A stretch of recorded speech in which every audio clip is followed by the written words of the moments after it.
There are two trends in social media that just need to die. Follow for follow and engagement pods. Both of these make me think of the PC for PC days on MySpace. You know, picture comment for picture comment. And so you'd go and comment on their picture and then they'd click on your profile and comment on your picture. And you'd be like, oh my gosh, they commented. But they didn't comment because they wanted to. They commented to give you an incentive to comment on their stuff. And then once you kind of got that understanding, the PC for PC didn't really mean anything. That is exactly what happens with follow for follow and engagement pods. But before I, get on my soapbox, let's start with follow for follow. This is incredibly useless for two reasons. Number one, you're not gaining an organic audience of people who actually care about you and want to see your content. You're gaining an audience of people who want you to follow them back. You're gaining an audience of people who will probably never really watch your videos all the way through, if they do at all, which is only going to tell the algorithm that your audience doesn't care about your content and therefore your content must suck, so they're going to show it to less people, which means people who do want to see it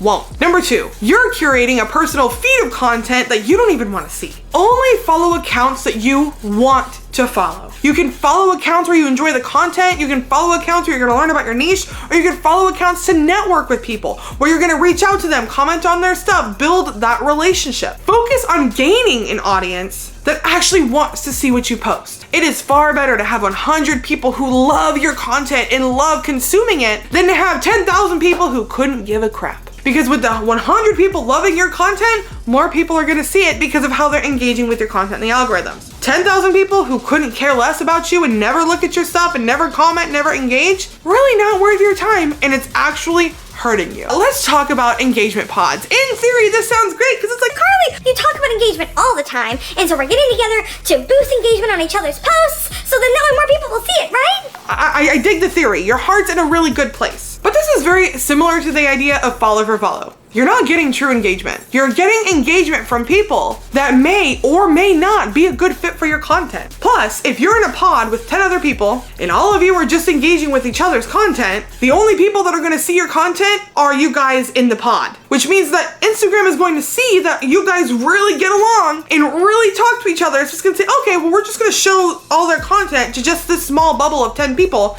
because no one else cares about it, but these 10 do, so we'll just keep pumping it out. We try too hard to outsmart the platforms. We think that if we can exploit its weaknesses and we can take advantage of it, that we're just gonna win faster, when the truth of the matter is that it's probably gonna hurt us. Instead, we need to think about how we can engage with the platform, interact with the platform itself to get it closer to its goals. If you're wanting to be on Instagram, you wanna keep people on the app because the longer they're on the app, there's more of a chance they're gonna see an ad, which means that there's a higher chance Instagram's gonna get paid. So you wanna think about, okay, how can I make really good content to hook people and write really strong calls to action so people engage in my content, so Instagram will show it to more people because my content's getting them closer to their goal. It feels more complicated, but really it's a lot simpler than you think, because you get to create content that you're passionate about and that your audience really wants to see, and you get to engage with your audience in an organic, real, authentic way. It's not sexy, but I promise you, it works. And if you're like, all right, Karleigh, that's all fine and good, but